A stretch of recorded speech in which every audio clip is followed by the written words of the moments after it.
What's going on, everybody? ManCave here, and if you're looking behind me, you can see the Ultimate Adventure XJ, which I been doing a little bit of modifications to lately.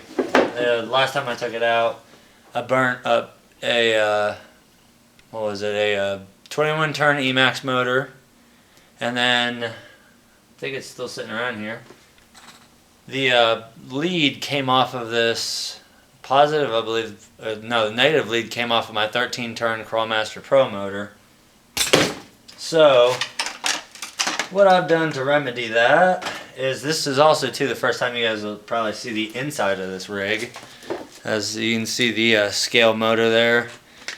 I got a 45 turn Expert series. Whoa, focus there, camera. There we go. 45 turn Expert series Torque Master, old school Mama Maxi SC, a 5000 milliamp 20C2 cell Venom LiPo with a Spectrum SR300 receiver, and as you guys know, this thing is rocking portal axles, front and rear with upgrades. The issue I found was with the light bar. When I put the smoke detector housing in there, because I showed you guys that, in case you haven't seen it, inside of this toolbox here is simply a smoke detector housing which holds, of course, a 9-volt battery. And then through the other side of it, we have wire leads that come out. Now it's kind of hard to see with the lighting. But wire leads that come out, and then they come into this JST plug here, and basically plugs into my receiver. And actually, I don't even have to have it plugged into my receiver. That's the neat thing about it. I can turn it on at any time.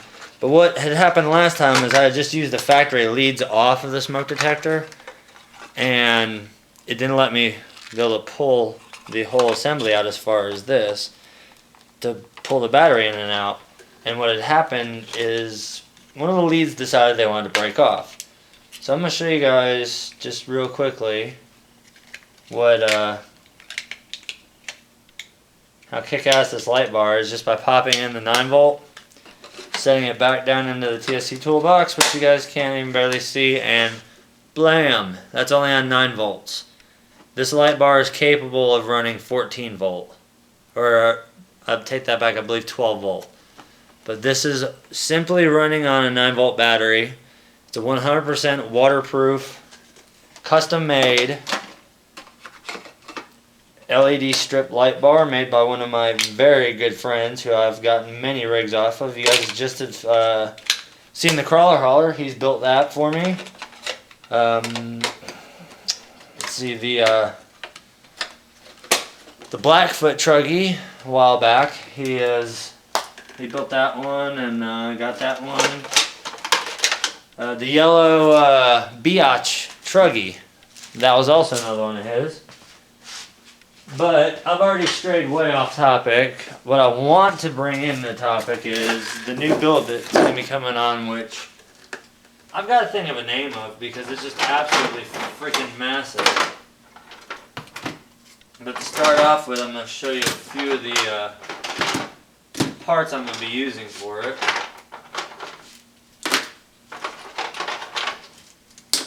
The base is going to be this freaking-ganic 1/6 scale Ford Raptor, which I got off of a fellow RC crawler member. The stickers were kind of all peeling off. It was a nice burnt orange, so I repainted it champagne and silver. Of course, kept the black grille, and took the bumper and the Raptor bed out because I didn't like it. I plan on putting some scale stuff inside of here, but this thing, just the sheer size of it alone, I'll be using, I've already got the frame rails cut, and it's square steel stock, and the frame rails are going to weigh in at roughly a little over a pound. because it felt like more than a pound hitting my foot, but they're 24 inches long. And that doesn't even give me a full sweep from one end to the other. That gives me from basically from the rear mounted up to right about where the light buckets are. So it's kind of, it's going to be a straightforward design.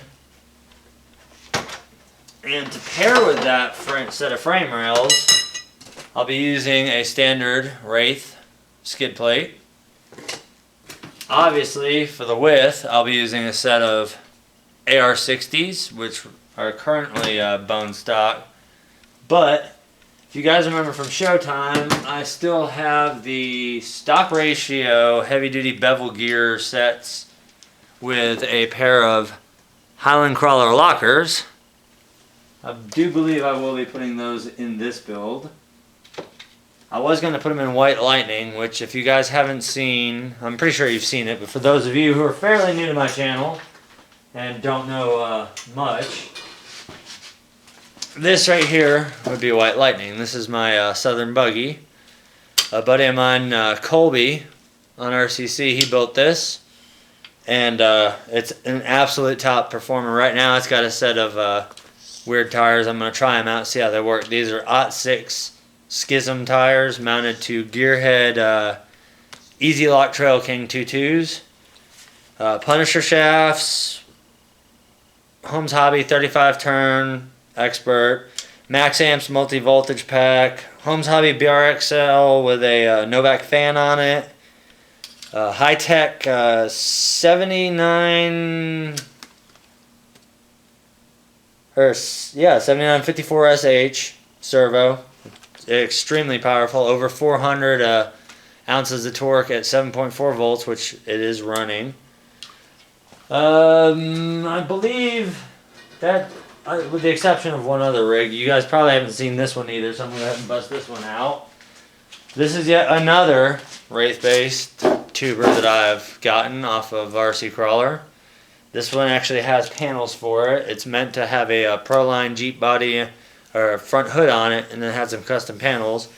I took and repainted it, added the Boom Racing shocks, which is kind of hard to see, a level 3 lift kit for originally a SCX-10 or a Honcho because it did sit biased towards the rear, so I had to lift the rear end up. Basically, this one's just running an Energy, I believe it's a 35 or a 45 turn motor with a stock Wraith transmission, MIP shafts, stock AR60s, a 645 servo, my same universal go-to battery, the 5000 milliamp, 20C 2-cell Venom, some Axial Rocksters with the rings changed out, and a set of original XOR Pitbull 22s, which will grab a freaking brick wall. Some big news for you guys. I just today, so I'm going to release this video before I release an older video just today, which is the, I believe it's still the 18th. Yes, because it's only 11/22. Just today ordered my G-Land 2 build from RC. Well, actually I bought it from RPP because it was cheaper there. So I'm really looking forward to starting my G-Land 2 because I've been wanting another build. But to go even further, once again I stray off topic, and as I'm looking at the time, we are already 9 minutes in, and yes, if you can't tell, I made a pact with a buddy of mine. We're not to shave our beards until spring comes around, so this is just going to be getting bigger and bigger and bigger. We're going to have Duck Dynasty beards by the time it's done. I'm going to look like Uncle Si, scary as it is. But to power this monstrosity of a vehicle over here, I've got a Kershaw Designs Revolver 550 crawler motor that says when just plain modified won't do. And obviously for something this damn big, it's going to need one hellacious motor. So once again, a buddy of mine hooked me up with this. And as you guys may remember from the CXT Rollback Wrecker that I had before, Why do I have 4 male axial WB8s? Answer to that is in my CXT video or my globe liner videos, but to give you guys a demonstration, see how the male end of a WB8 fits directly into a piece of 1/2 inch square steel stock? This is my key to making bulletproof drive shafts. Yes, they're strong. No, they're not telescopic, but when you've got something that's 4-linked, you don't really need your drive shaft to telescope as badly. And plus, with a standard WB8, you know, unless you take them apart every time you run them and clean them, they lose their travel anyways. So what I do is I feed the male end in, I drill a hole through it, and then I run a M3 bolt with a nylock on the back, and then I can custom cut a drive shaft. If I needed a 2-foot drive shaft, I could simply just take and put 2 WB8 male ends in, which I can't obviously on this end because this is the end and I cut. I still have to finish grinding it off. As you guys can see, it's a little rough. But I could effectively make a 2-foot drive shaft if I wanted to. Now, to keep the height up on it, I've got these non-threaded shocks with some fairly stiff springs, but I've got a feeling that once the weight of the vehicle is all put together, and it's going to be extremely heavy, these shocks right here should do the trick. And if not, since they do have stiff springs on them, I can probably just cut maybe a coil out of it to have the travel recess a little bit on it. For the links, I went to Tractor Supply, scooped up all that they had currently in stock, which was only 6 pieces of all thread. This is 8 32nds by 1 foot. These are 99 cents a piece at your local Tractor Supply. I've got to go back tomorrow anyways for more square steel stock, so I'm going to go ahead and get me a couple more pieces of this all thread if they have it, or if my links don't end up being a foot long, which they shouldn't be on a 2-foot frame. So yeah, right there is a ton of parts, and I mean, I've had this body for a little while. I've just been waiting on the axles to get here so I could set my wheelbase, the skid plate, so I could go ahead and get that set up, which that I'm going to be doing tonight. Since you guys are here, I might as well show you one more little thing that I picked up. You guys can probably find this on YouTube already. Well, I mean, I know you can. Just type in RC Rollback Wrecker and you'll find this truck, but only it originally had an F350 body on it. I got this one off RC Crawler in a trade. I traded my top kick for it, so sorry all of you guys out there that wanted to see a video of it running. I got trade happy once again, and I traded off for this fully functional 14th scale Rollback Wrecker, which also, if you remember, my 6th scale had a screw drive. This one does as well, but this one has been beefed up and has been done right. The LEDs up here strobe, these work lights, when they're glued on, work. It's got a Futaba spool winch on it. Dual Energy 55 turn motors, servo activated, leaf sprung all the way around, based off of a semi chassis. It's a really cool truck, but once again, I find the magical shiny red ball, and my train of thought goes out the window. And this is the most distinguishable fact to tell you that I do have it. Look for this car, because it shows him moving the 77 Pontiac Firebird Trans Am, which, yes, I already have thought about taking it and painting it black and making it look just like the Smokey and the Bandit car, but why? It doesn't roll. I don't want to take the time to cut everything out to turn it into a car, because I've already got a Camaro Drifter.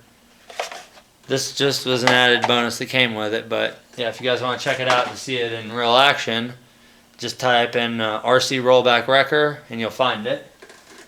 So basically that's bringing us almost to the end of the road. I'm going to take you guys off the tripod here, which in case you haven't noticed, well, of course you've noticed the lack of shaking. It's because I'm using these Targus tripods. I'll show you a couple additions to the shop now. This I've got, I decided that I needed a little bit extra stuff to help with the machining to make it easier, so I went out and bought a Black Bull 5-speed drill, which change speeds, you just move the belts up to make it faster.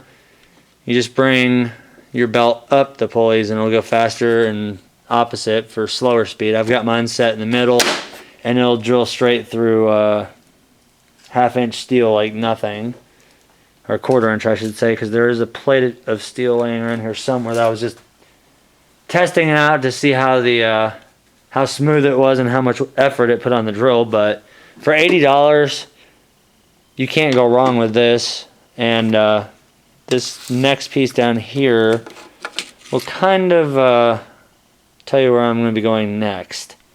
But by the way, I did pick up another set of Quick Start Mibro bits, which are high-speed metal ones. I don't run them on high speed, but this would be the other tool, which I can actually end up using for more things, which I'm going to have to put you guys back on the stand for, because I do not want to drop a $300 plus camcorder over a $50 Sawzall.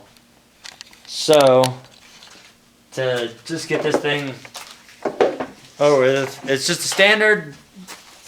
Oh, you guys need to move over this way, pan the camera towards me. Standard Sawzall, correct? Looks a little bit more pistol gripped. This is where you're wrong. I just twisted the head 90 degrees.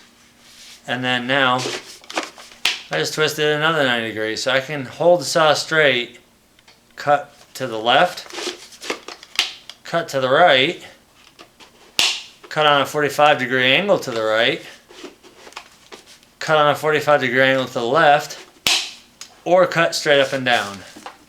Now, I love Kawasaki power tools.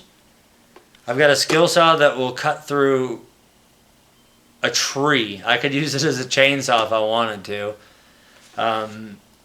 They've really stepped their game up. I love all Kawasaki products. My lawnmower, a Cub Cadet RZT50, has a 22 horse Kawasaki V-twin on it, and I'll be damned if it's not the strongest motor that I've ever had. It'll beat the shit out of any Briggs & Stratton, Kohler, Tecumseh.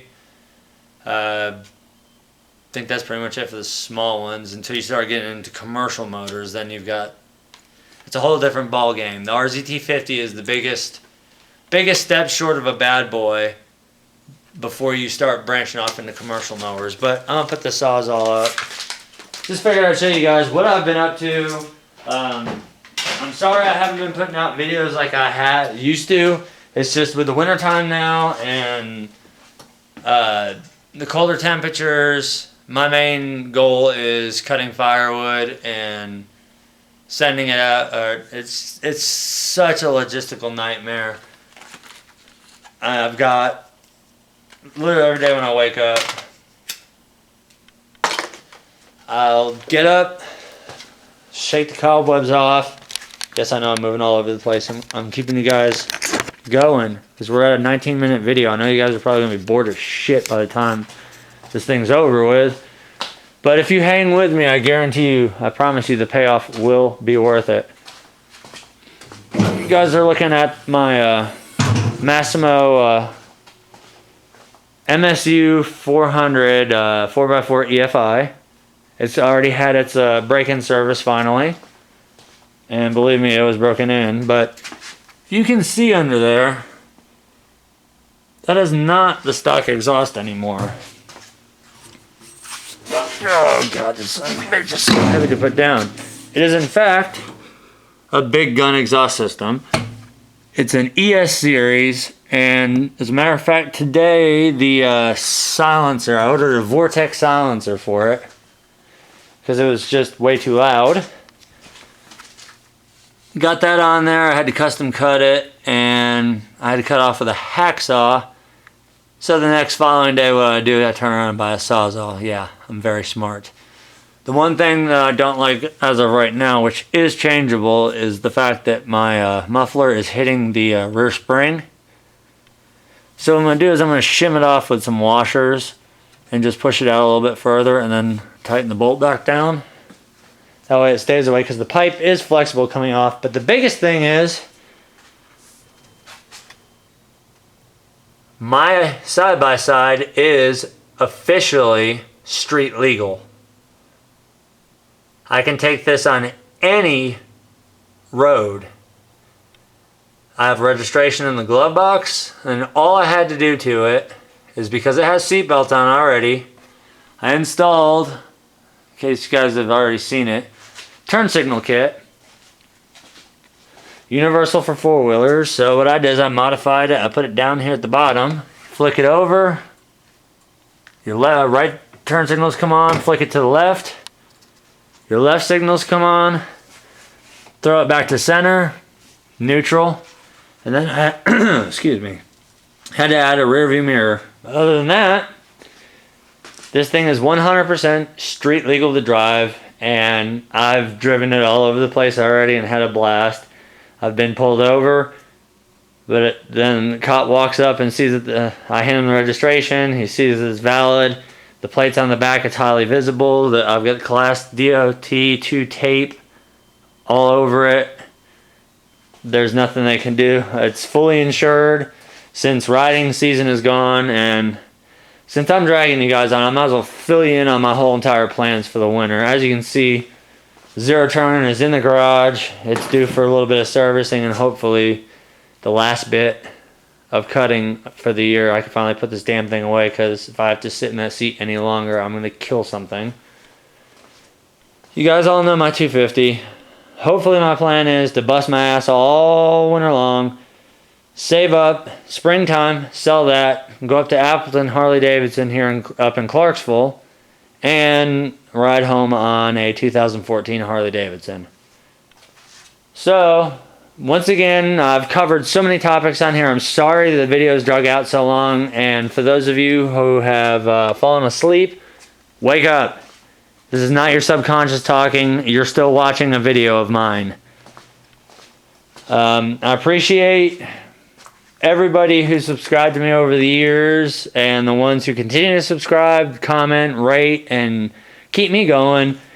It may not seem like you guys are doing anything because my videos have slowed down. It's just my life has picked up extremely, and I've just been very, very busy. So I'm not ignoring you guys. I'm not getting out of the game. It's just it's taking me a little bit longer to get things done because I have to kind of sideline my passion to take care of real world items. So I think that's about enough. I've probably ranted way too long, so as you guys can tell, I think actually this video's gone on so long, I think my beard's grown. Look at that. It's growing. Anyways, guys, thanks for watching. As always, rate, comment, subscribe, and we'll catch you next time. Peace, guys.